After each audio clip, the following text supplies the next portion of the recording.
ကလေးတွေကိုဝိတ်ခက်လုပ်တဲ့အခါမှာဒီခေါင်းလောင်းလေးတွေကိုတုံးလို့ရပါတယ်။ခေါင်းလောင်းလေးမရှိမဖြစ်လို့ကိုလိုလာမှာမယ်။ဒါငွေပဲကြိုက်တစ်ခုကို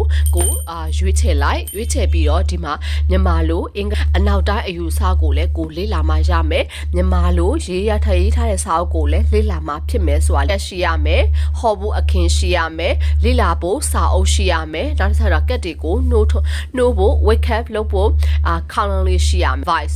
ကို advice လို့မြင်လိုက်တာနဲ့ကိုဆက်ပြီးပြောရမယ့်စကားလုံးတွေကအများကြီးမလို့လေ့လာတာထက်အင်္ဂလိပ်လိုလေ့လာတာကိုပို့ပြီးတော့ခေါင်းထဲမှာရောက်တယ်ပေါ့နော်။ဘာကြောင့်ဒီကိုသွားမယ်တခြားသူတွေကိုဟောပေးဖို့လုံးဝကိုရည်ရွယ်ချက်ပြင်းပြနဲ့ဆက်စတာတွေလေ့လာမယ်ဆိုရင်တော့ညီတို့မင်္ဂလာပါသူရနာလက်ငယ်စွာရေးပြန်လည်ကြိုဆိုလိုက်ပါရနော်။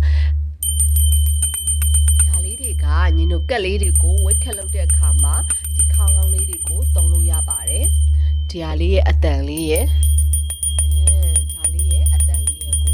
ပေးရပဲဖြစ်ပါတယ်။ Okay ညီတို့ professional တီကိုသွားမယ်တခြားသူတွေကိုဟောပေးဖို့လုံးဝကိုရည်ရွယ်ချက်ပြင်းပြနဲ့ဆက်စတာတွေလေးလာမယ်ဆိုရင်တော့ညီတို့ကက်လေးတွေကိုဝိတ်ခက်လုံးမယ်ခေါင်းလောင်းလေးမရှိမဖြစ်လို့ကိုလိုလာပါမယ်။နောက်တစ်ခုကကြတော့ဆက်စတာတွေလေးလာဖို့စာအုပ်လေးတွေလိုလာပါမယ်။အနောက်တိုင်းအယူဆကိုလည်းကိုလေးလာမှရမယ်။မြန်မာလိုရေးရထရေးထားတဲ့စာအုပ်ကိုလည်းလေးလာမှဖြစ်မယ်ဆိုတာလေးကိုဒီဗီဒီယိုကနေတစ်စင်းငိမ့်ထပ်ပြီးတော့ပြောချင်ပါတယ်။ဘာကြောင့်ပြောရလဲဆိုရင်ငင်းဆိုရင်မြန်မာလိုလေ့လာတာထက်အင်္ဂလိပ်လိုလေ့လာတာကိုပို့ပြီးတော့ခေါင်းထဲမှာရောက်တယ်ပေါ့နော်။ဘာကြောင့်လဲဆိုတာကငင်းပြောပြပေးမယ်။ Okay ဒါ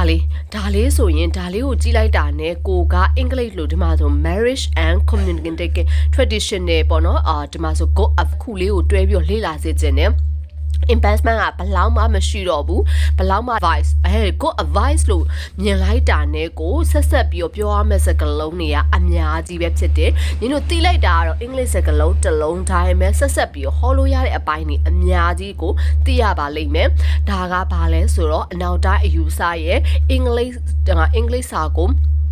လေ့လာခြင်းအပြင်ရရှိမဲ့အကျိုးကျေးဇူးတွေပဲဖြစ်ပါတယ်။ညင်းဆိုရင်တော့အင်္ဂလိပ်လိုလေ့လာတာကိုပို့ပြီးတော့သဘောကျတယ်ပေါ့နော်။ဒါဆိုရင်ဒီမှာနော်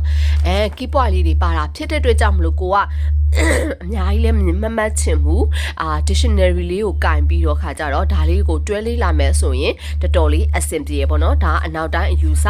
ဒါကကြတော့ဆရာကြီးရဲ့အာဘော်ပေါ့ဒါဆရာနိုင်အောင်လိုင်းရဲ့အာဘော်ဒုစားကြထဲရိုဟော်နီမဒန်ပေါ့ဒါဆိုရင်လည်းပြောမယ်ဆိုရင်မြန်မာလိုကြိုင်းနှစ်တက်သူတွေဆိုရင်တော့ဒီမှာဒါလေးရှိမယ်နင်ကတော့ဒီအင်္ဂလိပ်လိုပဲဖြစ်ဖြစ်မြန်မာလိုပဲဖြစ်ဖြစ်ဒီလိုနှစ်ခုလေးကိုတွဲပြီးတော့လေ့လာစေချင်တယ်investment ကဘလောက်မှမရှိတော့ဘူးဘလောက်မှလည်းမကြောက်ပေါ့နော်အဲ့ဒါကြတော့ဒီဟာလေးရယ်ဒါလေးကရွှေပဲကြိုက်ငွေပဲကြိုက်တစ်ခုကိုရွေးချယ်ပြီးတော့ဒီမှာမြန်မာလိုအင်္ဂလိပ်လိုအဲ့လိုနှစ်ခုလေးကိုတွဲပြီးတော့လေ့လာလိုက်မယ်ဆိုရင်ညီတို့ set star တွေလေ့လာတဲ့အခါမှာတော်တော်လေးအဆင်ပြေသွားလိမ့်မယ်ဒီမှာဆိုရင်မြန်မာလိုရေးထားရဲ့အယူဆလေးရယ်ဒီမှာအင်္ဂလိပ်လိုရဲ့အယူဆလေးတော့ပေါင်းဆက်ပြီးတော့ကိုယ့်ရဲ့ဉာဏ် awareness တွေပိုရလာမှာပဲဖြစ်ပါတယ်ဆိုတာလေးကိုညီဒီဗီဒီယိုကတစ်စက်ထပ်ပြီးတော့ပြောပြပေးပါရစေ